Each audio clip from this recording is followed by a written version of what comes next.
मी शिकलोय, मला लिहिता येतं, मला बोलता येतं आणि मी माझ्या समाजाविषयी त्या समाजाच्या प्रश्नाविषयी न बोलता मनोरंजन प्रधान लेखन करायला लागलो तर हा अपराध होईल, हा सांस्कृतिक अपराध आहे. 7-8 नाटकं फाडून टाकले, 7-8 नाटकं लिहिलेली, हो, बापरे.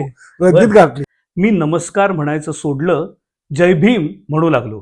मी आंबेडकर म्हणायचं सोडलं, बाबासाहेब म्हणू लागलो. प्रत्येक प्रवाहातही 1-2 चांगल्या पुस्तकांना अनुवादित इथं केलं असतं तरी मराठी भाषेची श्रीमंती संपूर्ण भारताला कळाली असती. पण आपण अभिजात मराठी ह्याच्यामध्ये अल्पसंतुष्ट. मधल्या काळात एक मराठी माणूस अख्खा विस्तारून देशभर गेला हे महाराष्ट्राला माहीतच नाही. घरकी मुर्गी दाल बरोबर. जो आत्ताच्या जमान्यातल्या जेनझी मधला जो एखादा सवर्ण तरुण आहे किंवा तरुणी आहे, ती जेव्हा दलित साहित्य पहिल्यांदा वाचायचंय पहिल्यांदा, तेव्हा तिने काय मनोधारणा ठेवून तिथे त्या पुस्तकाकडे जायला पाहिजे. दलित स्त्री ही गरीब आहे म्हणून पीडित आहे, दलित स्त्री दलित आहे म्हणून पीडित आहे, दलित स्त्री स्त्री आहे म्हणून पीडित आहे. लेखकांनी मित्र जोडले पाहिजेत, लेखकांना माणसं जोडले पाहिजेत, लेखकांनी संपूर्ण देश पाहिला पाहिजे. किंवा बाबासाहेब आंबेडकर झालेच नसते तर आम्ही आज ही कुठेतरी जनावरं वळली असती, आज ही कुठेतरी खड्ड्यावर किंवा रोजगार हमीच्या कामावर गेलो. म्हणजे त्यांचा स्पर्श अस्पृश्य मानला गेला, त्याची वाणी अपवित्र मानली गेली, त्याची सावली पण दूर, सावलीचा सुद्धा विटाळ मानला गेला. गुलामाला गुलामाची जाणीव करून दिल्याशिवाय गुलाम बंड करून उठू शकत नाही.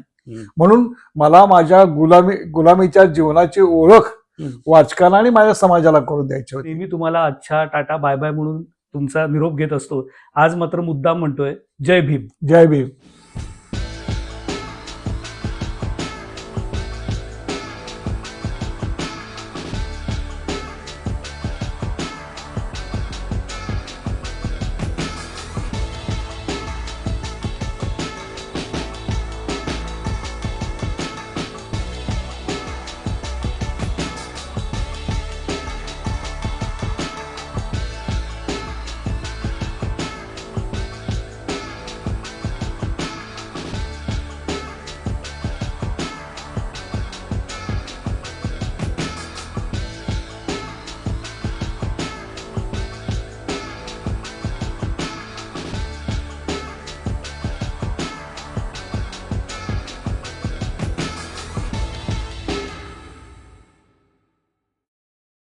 नमस्कार, मी डॉक्टर आशुतोष जावडेकर. आज बुकब्रोच्या या ताज्या भागात तुमच्या सगळ्यांचं सहर्ष स्वागत करतोय. आज माझ्या बरोबर माझ्या शेजारी जी बसली आहे ती व्यक्ती फार मोठी आहे. देशात, खरं तर परदेशात, सगळ्या साहित्य वर्तुळात आज शरणकुमार लिंबाणे सरांचं नाव सतत चर्चिलं जातं, गाजत असतं. आज सर इथे आवर्जून माझ्या घरी आलेत. सर, पहिल्यांदा आधी तुमचे खूप मनापासून आभार मानतो आणि थेट पहिल्या प्रश्नाकडे जातो. तुम्ही अगदी विशीमध्ये तुमचं आत्मकथन करता लिहिलं आणि जे आता खरं तर देशभर सगळीकडे पोचलंय की आपल्या सगळ्या दुखऱ्या अनुभवांचे जे कवडसे आहेत ते सगळ्यांसमोर असे उघडे एकदा करताना आणि मांडून ठेवताना तुम्हाला नक्की मनात काय काय भावना आल्या? कसं वाटलं जेव्हा ते माणूस म्हणून, लेखक म्हणून त्यावेळेला कसं वाटलं, आणि आता इतक्या वर्षानंतर जेव्हा ते सर्वत्र देशभर गेलेलं पुस्तक आहे तेव्हा वळून फिरून त्या पुस्तकाकडे बघताना कसं वाटतं? आशुतोष जावडेकर यांनी मला त्यांच्या बुक ब्रो या कार्यक्रमासाठी बोलवलं, त्याबद्दल मला आनंद वाटतो. त्यांनी जवळजवळ 92 एपिसोड केलेले आहेत. मी त्यांचा 92वा एपिसोड पाहिला की मराठी माणूस इतके एपिसोड करतो आणि मराठी माणसं एवढं पाहतात तेही यूट्यूबवर. याचं मला फार बरं वाटलं की आपण या माध्यमाचा फार चांगला उपयोग करत आहात आणि त्यामध्ये मला निमंत्रित करून तुमच्या बुक ब्रो या माध्यमामध्ये बोलण्याची संधी देत आहात, त्याबद्दल मी आपला आभारी आहे. आणि मला ऐकणारे, पाहणारे जे आपली मंडळी आहेत, जो ग्रुप आहे, त्यालाही मी नमस्कार. माझ्या पुढं दया पवारांचं बोलतं होतं, लक्ष्मण मानेचं उपरा होतं आणि हा सगळा दलित साहित्याच्या चर्चेचा काळ होता आणि नुकतेच 2-4 आत्मकथा आलेल्या होत्या आणि यापुढे काय आत्मकथा येणार, एक पुस्तक आलं की दुसरं पुस्तक काय असेल, पुढं काय असेल, असे एक उत्सुकता असायची. त्यावेळेला मला वाटलं की दया पवार आणि लक्ष्मण माने यांच्यापेक्षा माझं आयुष्य वेगळं आहे आणि ते आपण लिहिलं पाहिजे, लोकांपुढे आणलं पाहिजे. या उद्देशानं मी ते लिहायला घेतलं. खरं तर माझं जी वेदना आहे ती लोकांना सांगायची होती. माझे जे दुःख आहे ते श्रोत्यांना आणि रसिकांना त्याची ओळख करून द्यायची होती. आणि गुलामाला गुलामाची जाणीव करून दिल्याशिवाय गुलाम बंड करून उठू शकत नाही. म्हणून मला माझ्या गुलामीच्या जीवनाची ओळख वाचकांना आणि माझ्या समाजाला करून द्यायची होती. आणि जो सभ्य समाज आहे त्याच्याशी माझ्या साहित्याच्या माध्यमातून माझे प्रश्न मांडायचे होते. या भूमिकेतून माझे प्रश्न मांडण्याच्या भूमिकेतून वेदना लोकांना सांगण्याच्या भूमिकेतून मी ते लिहिलं. ते लिहित असताना मला दलितांचे प्रश्न, मानवा अधिकार, सामाजिक समता, न्याय आणि बंधुता या गोष्टी पुढे आणायच्या होत्या. कारण दलितांचं जीवन हे फार चिरडलेलं जीवन आहे. म्हणजे त्यांचा स्पर्श अस्पृश्य मानला गेला, त्याची वाणी अपवित्र मानली गेली, त्याची सावली पण दूर, सावलीचा सुद्धा विटाळ मानला गेला. अशा पद्धतीचा माणूस जगला. हजारो वर्षे ही माणसं जगत होती. बाबासाहेब आंबेडकरांच्या कार्यामुळं आणि विचारामुळं या माणसाला स्वर मिळाला. हा समाज संपूर्ण मूक होता आणि आम्हाला पहिल्यांदाच मूक नायक भेटला आणि आम्ही आमच्या मुक्या वेदना शब्दामध्ये आणण्याचा प्रयत्न केला. माझ्या मुक्या वेदना शब्दामध्ये आणून लोकांपर्यंत पोहोचवण्याच्या भूमिकेतून मी अक्करमाशी लिहिली. आज ही सामाजिक परिवर्तनासाठी लिहिण्याची गरज संपलेली नाही. आज ही लिहावं लागणार आहे. समाज हा एकदम जादूच्या काडीसारखा बदलत नाही. सामाजिक क्रांती टप्प्याटप्प्याने हळूहळू होत असते. समाज बदलला आहे पण पूर्ण बदलला नाही. पूर्ण समाज बदलला पाहिजे आणि आपण सगळे समतेने, न्यायाने आणि बंधुतेने वागली पाहिजे. तो काळ अजून फार पुढचा आहे. जोपर्यंत अन्याय आहे समाजामध्ये, अत्याचार आहे समाजामध्ये, तोपर्यंत दलितांना आपल्या वेदना मांडाव्या लागतील, आपले प्रश्न मांडावे लागतील आणि त्या सवर्ण समाजाशी संवाद करावा लागेल. सवर्ण समाजाशी संवाद करणे आणि दलितांच्या हक्क अधिकाराची जाणीव त्यांना करून देणे आणि दलितांना या गुलामीविषयी बंड करायला सांगणे या उद्देशाने मी अक्करमाशी लिहिलं आणि आजही तोच माझा उद्देश आहे. उदाहरण देतो. हॉस्टेलमध्ये सर्व दलित विद्यार्थी, सर लिहितात, हॉस्टेलमध्ये सर्व दलित विद्यार्थी, हॉस्टेल छावणीसारखं वाटायचं. मनात एक प्रचंड संघर्ष थैमानत होता. मी नमस्कार म्हणायचं सोडलं, जय भीम म्हणू लागलो. मी आंबेडकर म्हणायचं सोडलं, बाबासाहेब म्हणू लागलो. माझ्या तारुण्याईला अर्थ मिळाला. रक्त शरीरभर लाव्हासारखं उसळायचं. विचार अराजक शांततेत भडकत राहायचे. बाबासाहेबांचा पुतळा पाहिला की 7 जन्मीच्या आईना भेटल्यागत व्हायचं. अन्याय अत्याचाराच्या बातम्यांनी जळायचो, अस्वस्थ व्हायचो. एका छोट्या परिच्छेदात बाबासाहेबांचं सगळं जगणं, त्यांचा संघर्ष, त्यांचा अख्खा एका देशभरातल्या नव्या दलित तरुणांवर झालेला परिणाम आणि त्या तरुणांना बाहेरचा सगळा जो माहोल आहे तो बघताना बाबासाहेब आपली आई आहेत आणि तीही या जन्माची फक्त नाही तर 7 जन्मांची आई आहेत, असा एक झालेला जो साक्षात्कार आहे हा 6-7 ओळीत सर तुम्ही इतक्या जिवंतपणे इथे पोहोचवता. नुसत्या स्वतःच्या जातीपुरतं न राहता एक व्यापक दलित जे भान असतं सगळं, त्याच्यासाठी आपण काहीतरी करायला पाहिजे. नुसता व्यक्तिगत संघर्ष नव्हे तर सगळ्यांसाठी मिळून संघर्ष करायला पाहिजे. ही नेमकी ठिणगी तुम्हाला कधी वाटतं तुमच्या आत रुजली गेली आणि लेखन हे त्याचं माध्यम होतं का? खरं तर नामांतराची चळवळ झाली नसती तर मी दलित लेखक झालो नसतो. नामांतराची चळवळ आणि दलित पॅंथरची चळवळ या चळवळींनी मला दलितपणाची जाणीव करून दिली. त्या अगोदर मी प्रेम कविता लिहित होतो आणि जे मुख्य प्रवाहाचं साहित्य आहे त्या प्रवाहाचं अनुकरण करत होतो. मी प्रोफेशनल नाटकं लिहिली होती, कविता लिहिल्या होत्या. अच्छा. पण मी जेव्हा दलित चळवळीत आलो तेव्हा मला कळालं की मी दलित आहे आणि मी माझ्या आयुष्याविषयी न लिहिता मी काल्पनिक लिहितोय ज्याचा माझ्या जीवनाशी काहीच संबंध नाही. मग मी हे सगळं साहित्य फाडून टाकलं.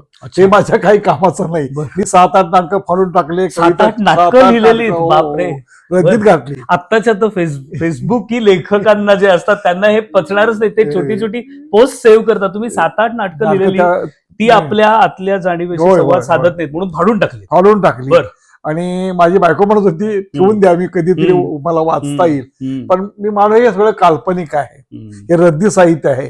आणि वाचून आम्ही BA झालो, MA झालो, PhD झालो. जीवनाचा आणि साहित्याचा काही संबंध नव्हता. अतिशय काल्पनिक पद्धतीचं साहित्य आमच्या अभ्यासक्रमामध्ये आम्हाला वाचायला मिळालं. आजचा अभ्यासक्रम बदललेला आहे. आम्ही स्वातंत्र्यानंतरची पहिली पिढी होतो की आमच्या पुढे सगळं काल्पनिक साहित्य होतं, प्रेमावर आधारित साहित्य होतं, मनोरंजन करणारं साहित्य होतं. आणि असं साहित्य वाचून आम्ही त्याच साहित्याच्या प्रभावाखाली लिहित होतो आणि अनुभव आमचे मांडत होतो. आणि ते सगळे काल्पनिक अनुभव होते. पण जेव्हा मी दलित पॅंथरच्या चळवळीत आलो, जेव्हा नामांतराची चळवळ सुरू झाली, या दोन्ही चळवळीमुळे माझ्यातलं काल्पनिक लेखन हद्दपार झालं आणि मी जीवनाला भिडलो. वास्तववादी लेखन लिहिलं पाहिजे. माझं जगणं काय आहे, माझं जळणं काय आहे, माझी वेदना काय आहे, माझ्या आई वडिलांचे दुःख काय आहेत, ही हजारो माणसं कशा पद्धतीने जगतायत हे सांगणं माझं कर्तव्य होतं. मी शिकलोय, मला लिहिता येतं, मला बोलता येतं आणि मी माझ्या समाजाविषयी, त्या समाजाच्या प्रश्नाविषयी न बोलता मनोरंजन प्रधान लेखन करायला लागलो तर हा अपराध होईल, हा सांस्कृतिक अपराध आहे. मला माझ्या समाजाची बांधिलकी मानून जो समाज 1000 वर्ष बोलला नाही त्या समाजाला बोलकं करणं आणि मी बोलणं आवश्यक होतं. एक सामाजिक बांधिलकीच्या भावनेतून मी हे लेखन केलेलं आहे आणि ही भावनाच मला लिहायला प्रवृत्त केली. ही भावना प्रवृत्त जन्मली कशी तर बाबासाहेब आंबेडकरांच्या विचारामुळे. बाबासाहेब आंबेडकर आमच्या इतिहासात नसते किंवा बाबासाहेब आंबेडकर झालेच नसते तर आम्ही आजही कुठेतरी जनावरं वळली असती, आजही कुठेतरी खड्ड्यावर किंवा रोजगार हमीच्या कामावर गेलो असतो. केवळ बाबासाहेबांमुळे आम्ही माणूस झालो. आईनं आम्हाला जन्म दिला नाही, बाबासाहेबांच्या चळवळीनं आणि विचारांनी आम्हाला जन्म दिलाय आणि माणूसपणा समजावून सांगितलेला आहे आणि माणसासारखं आम्ही जगण्याचा प्रयत्न केला आहे. क्या बात आहे. 7 जन्मांची आई असलेल्या बाबासाहेबांविषयी आता बोलताना शरणकुमार सरांचं वय आपण तसंही बघू शकत नाही, पण आता तुम्ही बघाल मला एक दिसत होता 20 वर्षाचा मराठवाडा विद्यापीठाचं नामांतर व्हावा यासाठी तिथे रस्त्यावर उभे असलेला एक जोरदार ऍक्टिव्हिस्ट. मी जेव्हा सरांचं नेहमी साहित्य वाचत असतो, कधी अनुवादित वाचत असतो, कधी मराठीतलं वाचत असतो, तेव्हा मला एक जाणीव होते की लेखक म्हणून ही व्यक्ती किती व्यापक जनसमूहापर्यंत पोहोचली आहे. मला वाटतं सर 22 भाषांमध्ये बहुतेक तुमचं पुस्तकं भाषांतरित झाली आहेत.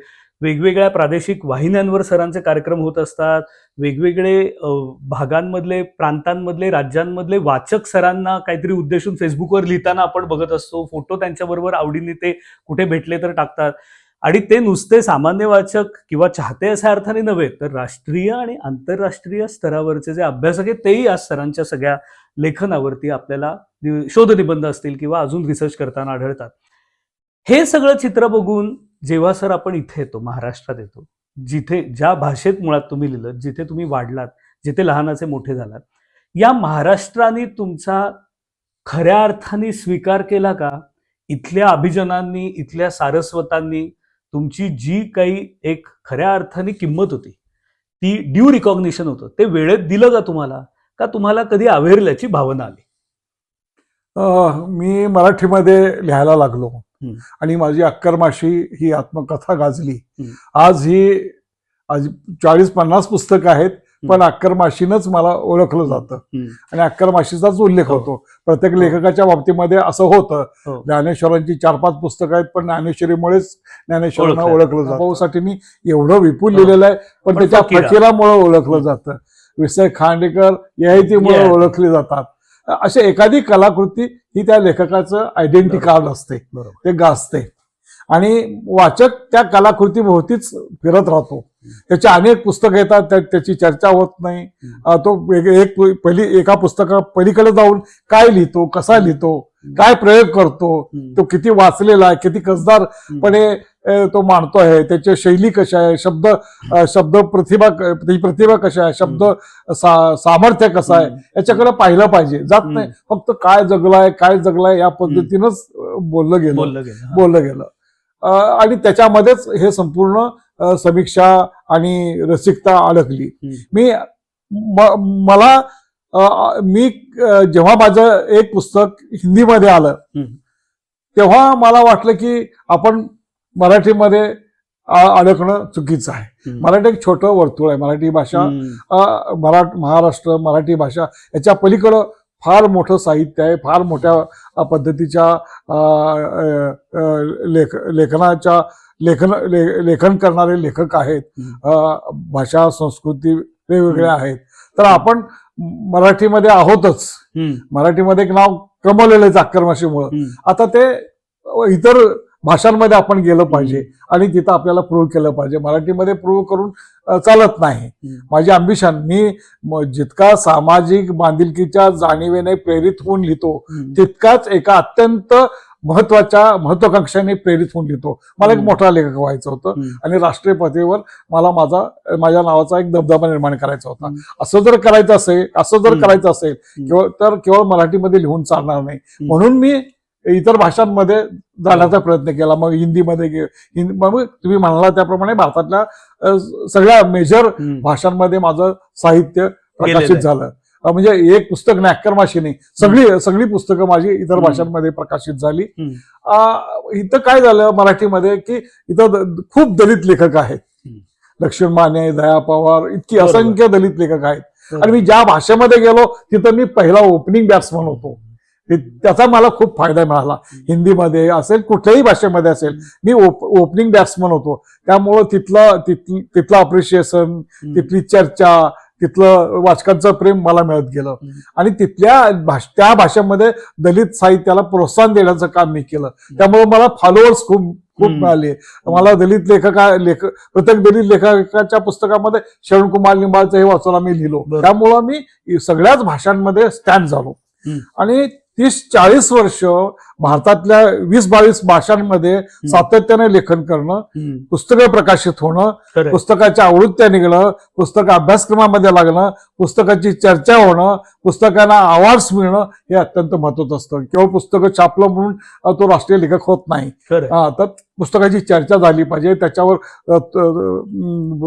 बोललं गेलं पाहिजे आणि त्याच्यावर संशोधन झालं पाहिजे, रिसर्च पेपर लिहिले गेले पाहिजे. तेव्हा लेखक सेट होतो. केवळ इतकी 50 पुस्तक लिहिले म्हणून लेखक सेट होत नाही. लेखकाला प्रस्थापित होण्यासाठी या सगळ्या गोष्टी आहेत. त्याचं लेखन आणि त्याचबरोबर त्या लेखनाची होणारी वाङ्मयीन चर्चा ही अत्यंत महत्वाची आहे. त्याचबरोबर समाजाकडून मिळणारी मान्यता ही फार महत्वाची आहे. आणि त्याचबरोबर लेखकाचं सगळीकडे फिरणं हे त्याही पेक्षा महत्वाचं आहे. लेखकांनी मित्र जोडले पाहिजेत, लेखकांना माणसं जोडले पाहिजेत, लेखकांनी संपूर्ण देश पाहिला पाहिजे, इतर भाषेतलं वाङ्मय समजून घेतलं पाहिजे, कल्चर समजून घेतलं पाहिजे. त्याशिवाय लेखक मोठा होत नाही. मी त्यावेळेला असं वाटतं की मी दलित लेखकामध्ये मोठा लेखक झाला पाहिजे. म्हणजे आमचे जे काही 20-25 दलित लेखक होते त्यामध्ये मी मोठा लेखक झाला पाहिजे. म्हणजे दया पवार, लक्ष्मण माने बरोबर माझं नाव घेतलं गेलं पाहिजे. ही एक लिमिटेड माझी अपेक्षा होती. त्यानंतर मला मराठी साहित्यामध्ये मी गेलो आणि मग मला वाटलं की दलित साहित्य नाही, आता मी मराठी साहित्यामध्ये मोठा लेखक झाला पाहिजे.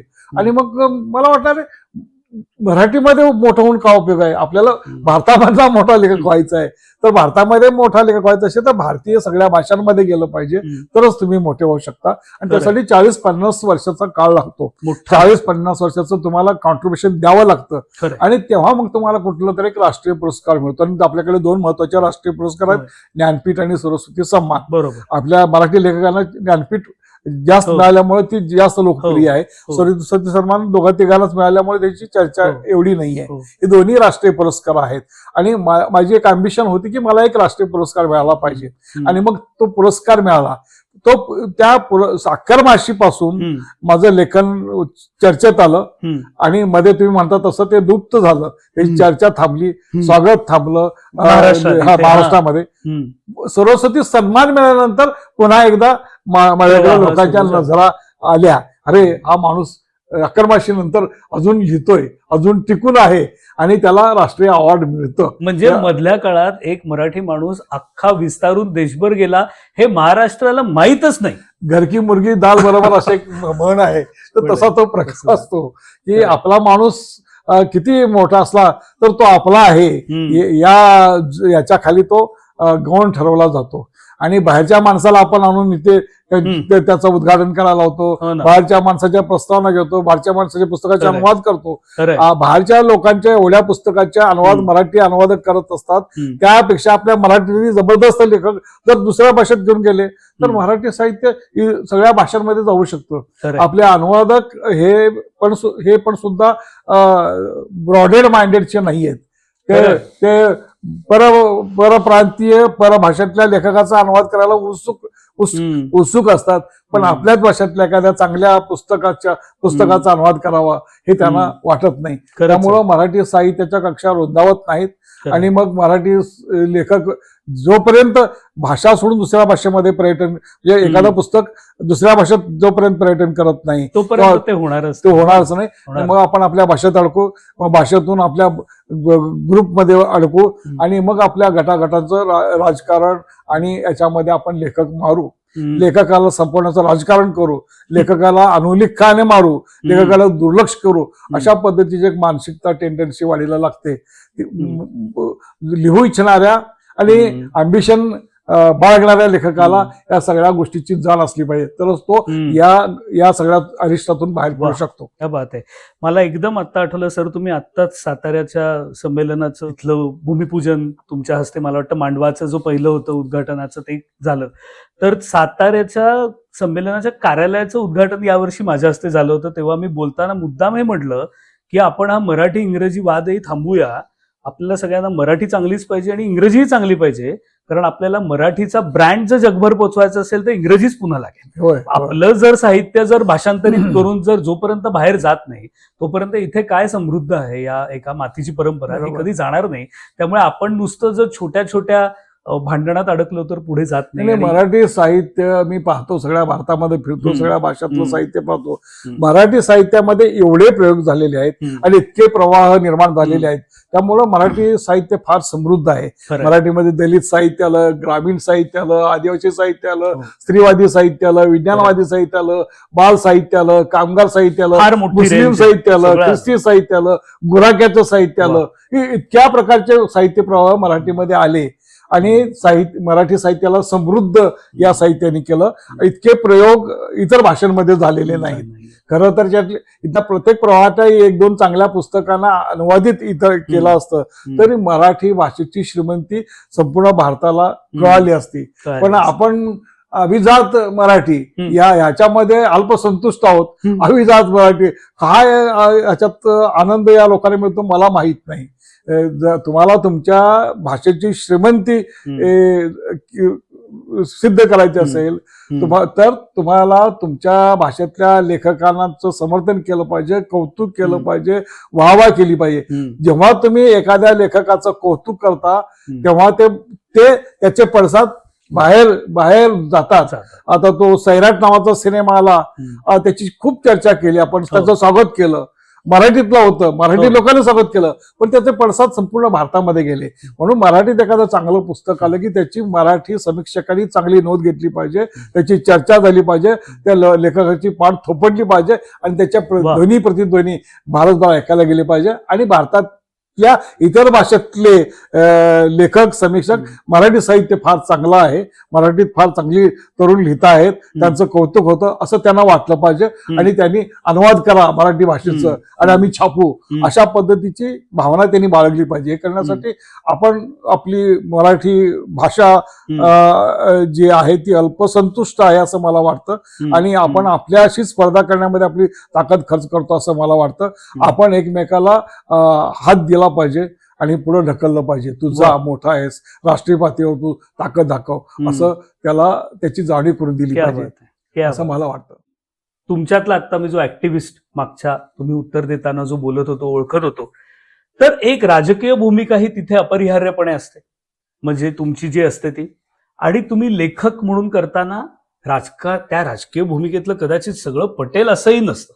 सगळं पटत असेल, कदाचित काही पटत असेल, काही कदाचित पटत नसलं तरी कॉम्प्रोमाइज म्हणून एकदा त्या चळवळीचा भाग झालं की आपल्याला करायला लागत असेल. असं होऊ शकतं का हे मला विचारायचंय. मला असं होईलच असं नाही, हे पहिलं विचारायचंय. आणि मुळात जेव्हा एखादा तुमच्यासारखा लेखक त्या काळात लिहित होता तेव्हा राजकीय भूमिका, लेखक म्हणून असलेली भूमिका आणि त्या दोन्हीच्या मध्ये काही अंतर्विरोध असं काही झालं का कधी? हा चांगला प्रश्न आहे. दलित साहित्याची आतापर्यंत योग्य समीक्षा झालेली नाही. दलित साहित्याला केवळ सामाजिक अनुभव, एक सामाजिक व्यवस्थेमधला चिरडलेला माणूस या अंगानेच पाहिलं गेलं.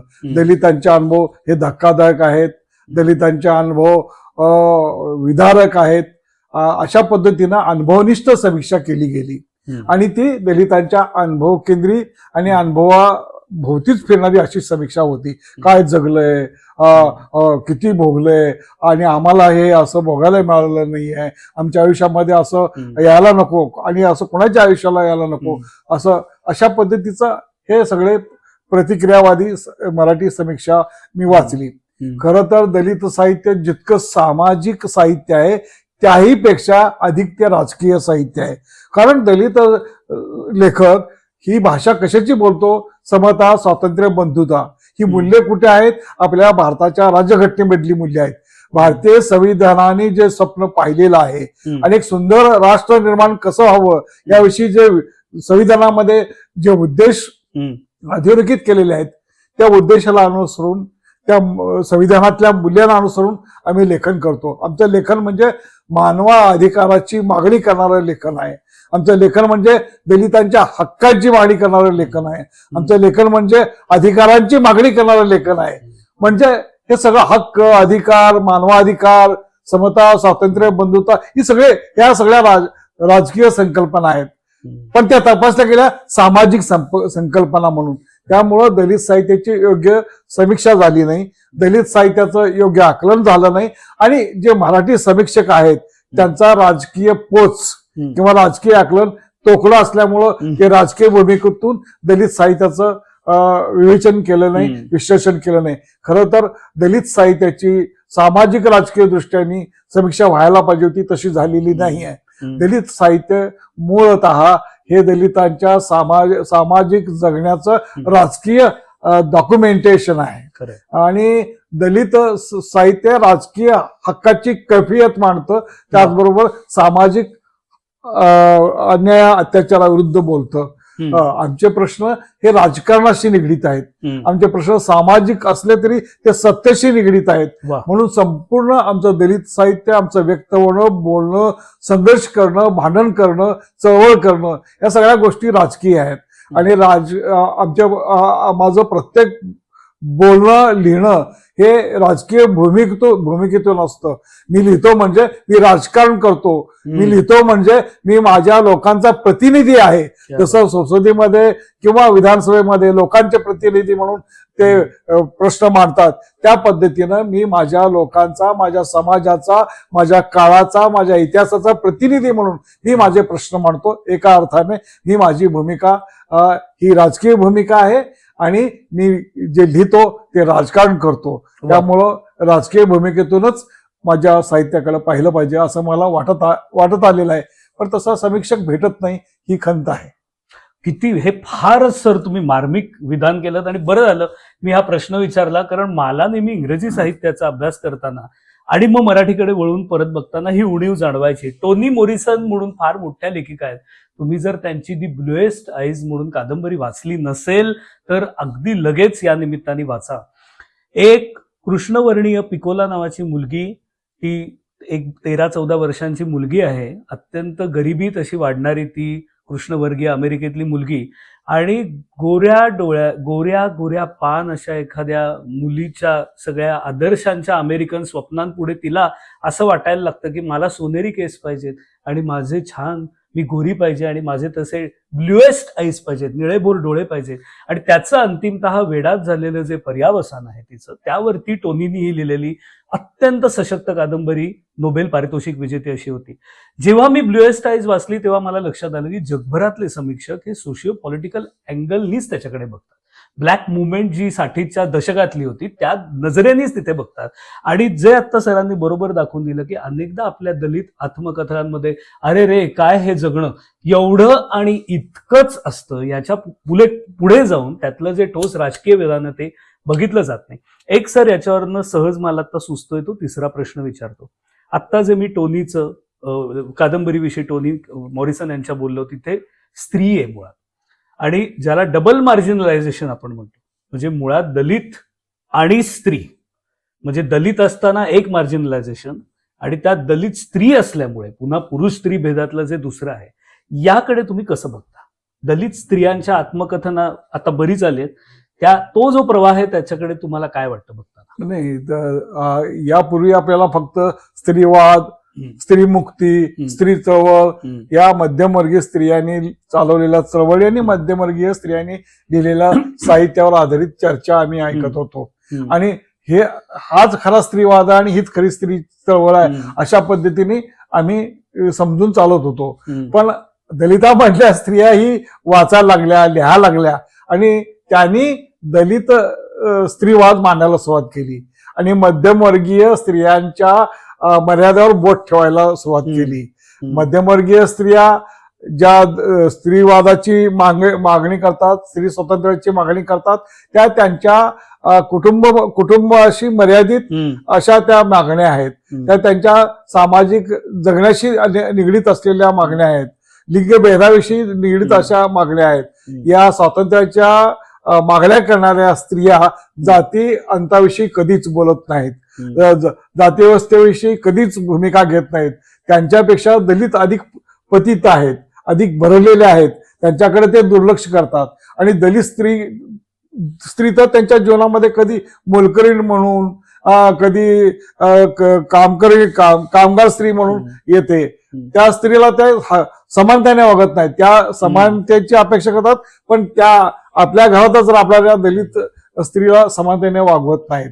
अशा वेळी मग दलित स्त्रीवाद पुढे येतो. दलित स्त्रीवाद मध्यमवर्गीय स्त्रीवादाला विरोध करतो. दलित स्त्री ही गरीब आहे म्हणून पीडित आहे, दलित स्त्री दलित आहे म्हणून पीडित आहे, दलित स्त्री स्त्री आहे म्हणून पीडित आहे. अशा तीन पद्धतीने ती पीडित आहे. ती केवळ जाती व्यवस्थेविषयी विद्रोह करते असं नाही, पुरुष दलित असून दलित स्त्रीवर अन्याय करतो याच्यावर सुद्धा ती याच्याविरुद्ध ती बंड करते. म्हणजे दलित नवरा आहे आणि दलित बायकोला मारहाण करतो, डोमेस्टिक व्हायलन्स करतो, तर ती स्त्री. म्हणजे दलित आत्मकथा आपण पाहिल्या सगळ्याच, त्या आपापल्या नवऱ्याविषयी, बापाविषयी, भावाविषयी अतिशय उद्वेगाने, अतिशय प्रेमाने बोलतात. त्यात खरं तर पुरुष सत्ताक व्यवस्थेविषयी त्या विद्रोह करतात. आणि दलित जो क्रांतीची स्वप्न पाहतो तो सुद्धा कसा पुरुष आहे याविषयी त्या धीटपणे लिहितात आणि पुरुष व्यवस्थेचे वाभाडे करतात. मला खऱ्या अर्थाने मध्यमवर्गीय स्त्रीवादापेक्षा दलित स्त्रीवाद हा मला क्रांतिकारक वाटतो. आणि दलित स्त्रिया आमच्याकडे संख्येने कमी आहेत. खरं तर प्रत्येक समाजामध्ये पुरुषांनाच शिक्षण मिळालं आणि ते पुरुष संख्येने मोठ्या पद्धतीने आले. पण आज मी जेव्हा कॉलेजमध्ये जातो तेव्हा स्त्रिया जास्त शिकताना दिसत आहेत, पण ते चित्र दलितांमध्ये नाही आहे. दलित स्त्रिया संख्येने कमी आहेत, चळवळीमध्ये तर आणखीन कमी आहेत आणि साहित्याच्या क्षेत्रामध्ये आणखीन कमी आहेत. पण त्या आपल्या पद्धतीनं लेखन पुढे घेऊन जात आहेत आणि सर्व जाणीवाशी लिहित आहेत. त्यामध्ये ही एक जाणीव आहे की पुरुष दलित असो, पुरुष सवर्ण असो, त्यांनी जर अन्याय केला तर त्याच्या विरुद्ध बोललो पाहिजे, ही त्यांची भूमिका आहे. दलित म्हणून, पुरुष दलित आहे म्हणून त्याला त्या स्पेअर करत नाहीत. ही अत्यंत महत्वाची बाब दलित स्त्रियांच्या आत्मकथामध्ये आपल्याला पाहायला मिळते. सरस्वती सन्मान प्राप्त झालेली सनातन ही शरणकुमार लिंबाणे सरांची फार महत्वाची कादंबरी आहे. कारण त्याच्यात फक्त दलितांच्या सगळ्या पिळवणुकीचा इतिहास नाहीये, तो वर्तमान देखील आहे. आणि एका अर्थाने इतिहासाला आत्ताच्या सांप्रत स्थितीशी जोडणारं असं ते एक फार मोठा पट असलेलं खरं तर लेखन आहे सगळं. आणि सनातन मला वाटतं सगळ्या भारतीय भाषांमध्ये आता गेल्यामुळे त्याची चर्चा देखील सध्या विशेषतः सरस्वती सन्मानानंतर खूप होत असते. सनातन लिहिताना सर तुमच्या मागे नक्की काय प्रेरणा होते? का लिहावंसं वाटलं तुम्हाला हे पुस्तक? मी इतिहासाचा विद्यार्थी आहे. आपल्या इतिहासामध्ये काय आपल्याला वाचायला मिळतं? इतिहास हा राजा राणींचा इतिहास आहे. इतिहास हा युद्धांचा आणि तहाचा इतिहास आहे. इतिहास हा किल्ल्यांचा, हत्तीचा, घोड्यांचा इतिहास आहे. तिथं सामान्य माणूस इतिहासामध्ये दिसतच नाहीये आणि अस्पृश्य माणूस तर बघायलाही मिळत नाहीये. मग अस्पृश्य माणसाला इतिहासानं नाकारलेलं आहे, दुर्लक्षलेलं आहे. अस्पृश्य माणसाची इतिहासामध्ये कुठेच नोंद नाही आहे. मग अशा वेळी मला भीमा कोरेगावचं जे स्तंभ आहे पुण्याजवळ, ते मला फार प्रेरित केलं. आणि मला वाटलं की आपण भीमा कोरेगावच्या स्तंभात लढाईवर एखादं कादंबरी लिहावी. पण भीमा कोरेगावची लढाई सकाळी 10ला सुरू होते, संध्याकाळी 6ला संपते. एवढ्या वेळावर एक कादंबरी किती काल्पनिक उड्या मारणार. म्हणून मग मी म्हणलं की आपण अस्पृश्यांचा सामाजिक इतिहास मांडायचा, असा मी विचार केला. पण अस्पृश्यांचा सामाजिक इतिहास मांडत असताना मध्येच मला आदिवासी पण सुचलं. आणि आदिवासी आणि दलित याचा सामाजिक इतिहास मांडणारी ही कादंबरी आहे.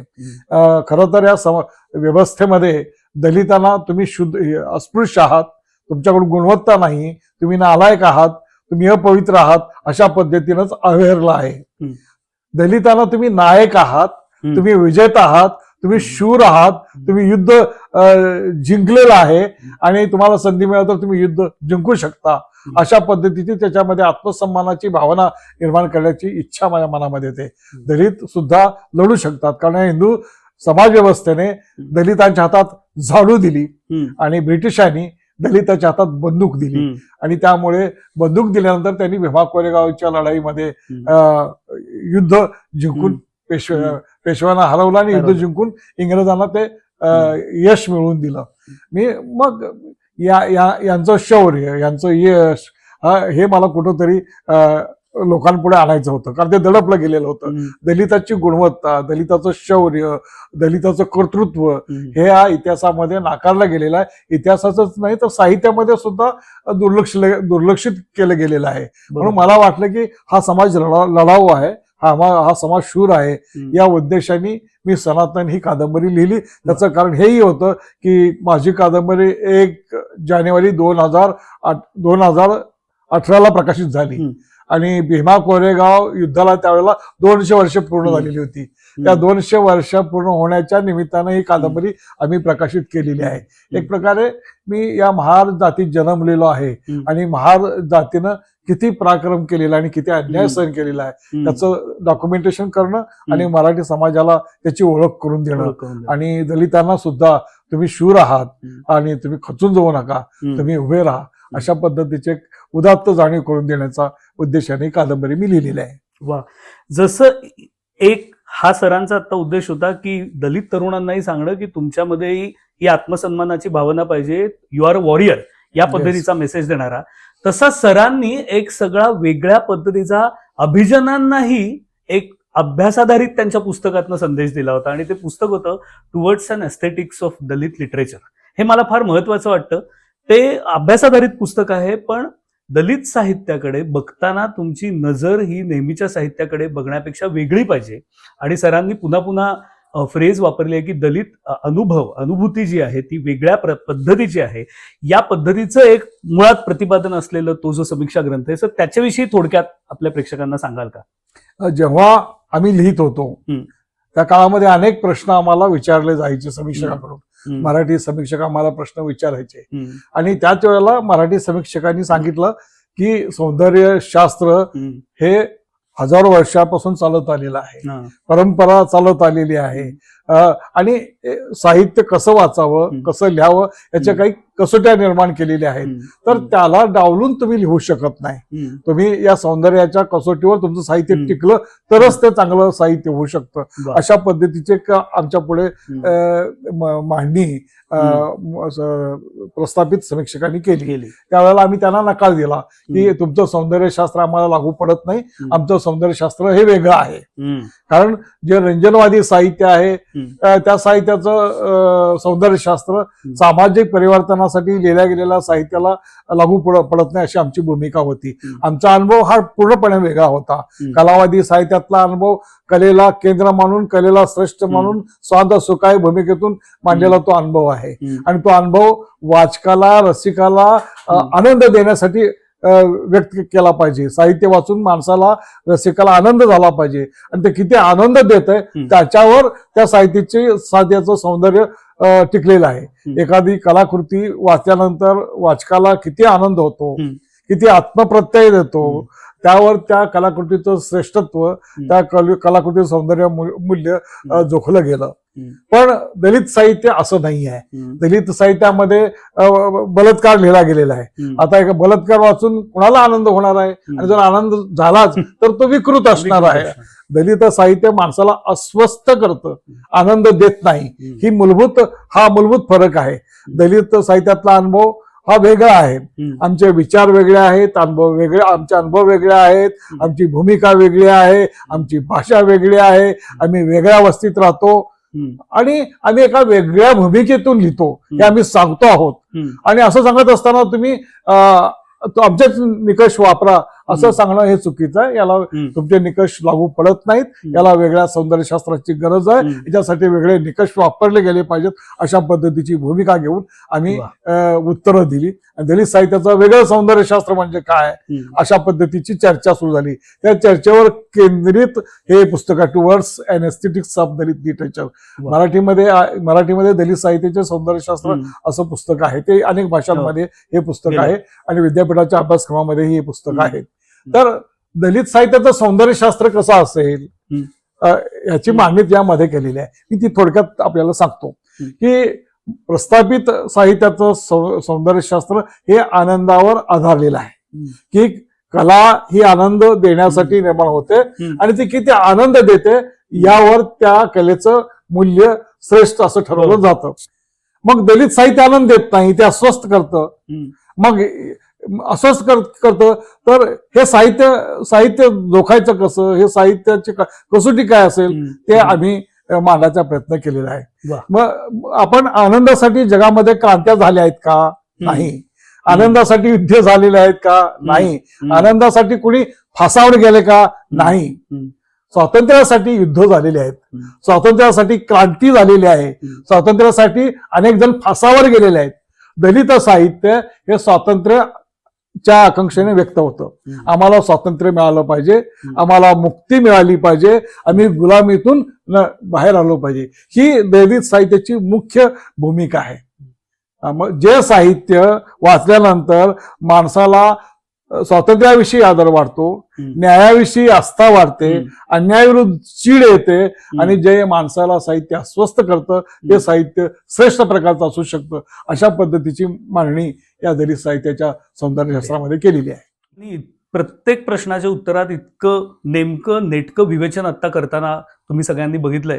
आणि खरं तर हा संवाद आमचा कितीही चालू शकतो. सरांची पुस्तक संपदा तर ती खूपच मोठी आहे. प्रत्येक पुस्तकावर बोलायला लागलं तर हा एपिसोड कधीच संपणार नाही आणि वेळेची मर्यादा आहे. म्हणून आता शेवटचा प्रश्न सर आता विचारतोय आणि तो थोडासा असा म्हणूया की स्वानुभवातनं देखील. मला असं नेहमी वाटतं की जी व्यक्ती दलित नसते आणि जी पहिल्यांदा दलित आत्मकथन वाचायला जाते तर तो जो वाचक असतो त्याच्या अनेक वेगवेगळ्या रिॲक्शन्स वाचताना होऊ शकतात. अनेकदा भांबावले पण असतं, अनेकदा अवघडले पण असतं, काही काही वेळा तो कंटाळेल देखील. म्हणजे त्याला कारण सरावाचंच वातावरण नाहीये किंवा सत्य इतकं अनकम्फर्टेबल असतं की तो पुस्तक मिटून टाकतो. अशा सगळ्या मी वेगवेगळ्या प्रतिक्रिया बघितल्या. आज जो आत्ताच्या जमान्यातल्या जेनझी मधला जो एखादा सवर्ण तरुण आहे किंवा तरुणी आहे, ती जेव्हा दलित साहित्य पहिल्यांदा वाचायचंय पहिल्यांदा, तेव्हा तिने काय मनोधारणा ठेवून तिथे त्या पुस्तकाकडे जायला पाहिजे. पण नवीन पिढीच्या बाबतीत प्रश्न केलेला आहे की नवीन पिढीनं दलित साहित्य कसं वाचलं पाहिजे. खरं तर महाविद्यालयामध्ये विद्यापीठांमध्ये दलित साहित्य इन्क्लूड केलेलं आहे अभ्यासक्रमामध्ये. मी अनेक विद्यापीठामध्ये जातो, दलित साहित्य अभ्यासक्रमामध्ये असतं. त्यामुळं नवीन पिढीला दलित साहित्य समजून घ्यावं लागत आहे. दलित साहित्य समजून घ्यायचं असेल तर इथली जाती व्यवस्था समजून घ्यावी लागेल. जाती व्यवस्था समजून घेतल्याशिवाय दलित साहित्य समजून घेता येणार नाही. आणि दुसरं, जातीमुळं मनामध्ये एक गैरसमज निर्माण होतो की ही भाषा घाणेरडी आहे, हे माणसं गलित वस्तीत राहतात, हे दलित आहेत, हे असेच लिहितात, असेच बोलतात. अशा प्रकारचा परंपरेने एक जातीय दृष्टिकोन वाचकाच्या मनामध्ये निर्माण होऊ शकतो, गैरसमज निर्माण होऊ शकतो, पूर्वग्रह कल्पना दलितांविषयीच्या दलित साहित्य वाचताना अडचणीच्या ठरू शकतात. दलित साहित्य वाचताना मी म्हणालो त्याप्रमाणे जातीव्यवस्था समजून घेतली पाहिजे. जातीव्यवस्था म्हणजे काय आहे, जातीव्यवस्थेमुळे माणसाचं अवमूल्यन कसं झालेलं आहे, माणसाचं माणूस पण कसं नाकारलं गेलेलं आहे हे समजल्यानंतर हा माणूस असा का विचार करतो, असा का लिहितो, असा का बोलतो हे कळेल आणि त्याचं बोलणं जस्टिफाय होईल. जर आपण जातीव्यवस्था समजूनच घेतली नाही, आपण आहेऱ्या वर्गातले आहोत, आपण प्रस्थापित वर्गातले आहोत आणि खालचा माणूस चिडतोय, विद्रोह करतोय आणि मला समता द्या म्हणून भांडतोय, तर त्याच्याविषयी द्वेष वाटेल. तुम्ही म्हणताय त्याप्रमाणे ते पुस्तक वाचणार नाहीत, कारण तो चॅलेंज करतोय तुमच्या हितसंबंधांना. जर एक विद्यार्थी म्हणून, एक शिक्षक म्हणून जेव्हा दलित साहित्याकडे जातोय, मला वाटतं की आपण एखाद्या मंदिरात जाताना किंवा एक घरात जाताना चपला जसा बाहेर काढून ठेवतो, त्या पद्धतीनं आपण साहित्याच्या प्रांतात जाताना, दलित साहित्याचं पुस्तक हातात घेताना आपल्या मनातला जातीय द्वेष, जातीय भावना बाजूला काढून ठेवली पाहिजे आणि ते पुस्तक एक सामाजिक भावनेचं, सामाजिक प्रश्नांचं आणि आपल्याला एक वेगळं विश्व समजून सांगणारं पुस्तक आहे म्हणून समजून घेतलं पाहिजे. खरं तर दलित समस्या, दलित प्रश्न हे केवळ दलितांचे प्रश्न नाहीत, या इथल्या आपल्या संपूर्ण समाज व्यवस्थेचे प्रश्न आहेत. आपण या राष्ट्रावर प्रेम करत असू, आपण या समाजावर प्रेम करत असू, तर या समाजामधली जी घाण आहे, या समाजामधलं जे हीनत्व आहे ते समजून घेतलं पाहिजे, ते दूर केलं पाहिजे. महात्मा गांधींनी म्हटलेलं होतं, हा देश खूप सुंदर आहे, पण या सुंदर देशाच्या चेहऱ्यावर जातीयतेचे काळे कुट्ट डाग आहेत. त्याला उत्तर देताना बाबासाहेब आंबेडकर म्हणाले होते की महात्मा गांधीजी, या देशाचा चेहरा सुंदर झाला पाहिजे, हा देश महान झाला पाहिजे, यासाठी आम्ही आमच्या रक्ताने देशाच्या चेहऱ्यावरील काळे कुट्ट जातीयतेचे डाग धुवून काढू. दलित लेखक देशाचा चेहरा सुंदर करू इच्छितो, दलित लेखक हा समाज महान करू इच्छितो, दलित लेखक माणसाला केंद्र म्हणून लिहू इच्छितो. एका प्रकारे आपण राष्ट्राला सुंदर आणि महान करण्यासाठी आम्ही लिहित आहोत, ही भावना घेऊन जर तुम्ही वाचलं तर आमचं कार्य हे समाज सुधारणेचं कार्य वाटेल. जे संतांनी केलं, जे समाज सुधारकांनी केलं, तेच काम आम्ही पुढे नेत आहोत आणि करत आहोत. ही भावना तुमच्या मनात निर्माण होईल आणि तुम्ही ही सामाजिक बांधिलकीच्या भावनेतून दलितांच्या प्रश्नांकडे पाहू शकाल असं मला वाटतं. वा, क्या बात आहे सर. म्हणजे सरांनी मी प्रश्न विचारला त्याच्या कित्येक वाव खोल आणि वर देखील जात मुळात तो धागा साध्या एका तरुण जेनजीच्या वाचकापासून अख्ख्या एकसंध देश पुढे कसा जाईल इथपर्यंत खरं तर सर एक नकळत गेले. आणि तिथे जसं आजकालच्या भाषेत तुम्हाला फेशियल करायला लागतं, हे करायला लागतं, तसं हे नुसतं फेशियल नाही, हे अख्खं कॅथॅरसिस एकदा आपल्या देशाला करायला लागेल. आणि एकदा ही जी आत अजून देखील जातीचे एक प्रबळ अहंकार असतात आणि आपण वरच्या जातीतले आहोत आणि तो काहीतरी खालच्या जातीतला आहे, हे सगळं मुळात किती भ्रामक आहे हे आपण साधं शांतपणे डोक्याने बसलं तरी आपल्याला कळू शकतं की असं काही नसतंच. हे सगळं समाजानीच निर्मिलेली ही गोष्ट आहे. ही ना रक्तात आहे, ना ही कुठल्या जनुकात आहे, ना काही नाही. टोटली कल्चरल आणि पॉलिटिकल अशी एक प्रोडक्शन असलेली जात नावाची गोष्ट. आणि आपल्याला अगदी जातीचं निर्मूलन ही काही गोष्ट जमली नाही तरी निदान सौहार्दाने राहायला आणि एकत्र पुढे जायला जमायला पाहिजे. हे सगळं हे सर खरं तर एका अर्थाने तुम्ही सगळ्याच उत्तरातनं इतकं छान सांगितलं. अजून आता काही बोलत नाही. बुकब्रो मध्ये आज शरणकुमार सर आले, इतकं छान प्रवाही बोलले आणि प्रत्येक त्यांचं उत्तर हे म्हणजे मी आता एडिटिंग करताना हे रमून सर यातल्या अनेक गोष्टींवर विचार करणारे, माझ्या लेखनात यातल्या काही गोष्टींचं प्रतिबिंब कालांतराने उमटलं. आजच्या एपिसोडला लगेच मी त्याचं श्रेय आणि तुम्हाला लगेच त्यावेळी देऊनच टाकेन, कारण ते उमटेल असं मला स्वतःला वाटतं. आणि जाता आता सांगतो की बुकब्रो हा आपला आता कार्यक्रम 100व्या एपिसोडकडे येतोय. आजचा जो भाग आहे तो तुम्हाला आवडला असेल तर चॅनल जरूर आपला सबस्क्राईब करा. हा इंग्रजी काही भाग आहेत, मराठीही आहेत. शरणकुमार सरांबरोबर मला हिंदी इंग्रजीमध्येही संवाद साधायचा आहे, तो कधीतरी भविष्यात आपण सर नक्की करूया. तोतास हा मुद्दाम आधी मराठी जनांसाठी डायलॉग आणलेला. ज्यांना दलित साहित्यामध्ये अधिक रुची असेल त्यांना एक पटकन सांगतो, आशालता कांबळे यांच्या सावित्रीबाई फुल्यांच्या काव्य विचारावरचं जे पुस्तक आहे त्याच्यावरचा बुकब्रोचा एपिसोड ऑलरेडी येऊन गेला होता. तो खूप गाजला होता, लोकांनी त्यावर अनेक रिॲक्शन्स दिल्या होत्या, प्रतिक्रिया दिल्या होत्या. तो देखील इथे वर मी लिंक टाकतोय, तोही हा झाल्यावर जरूर बघून टाका. आणि तुर्तास आज नेहमी तुम्हाला अच्छा टाटा बाय बाय म्हणून तुमचा निरोप घेत असतो. आज मात्र मुद्दाम म्हणतोय, जय भीम. जय भीम.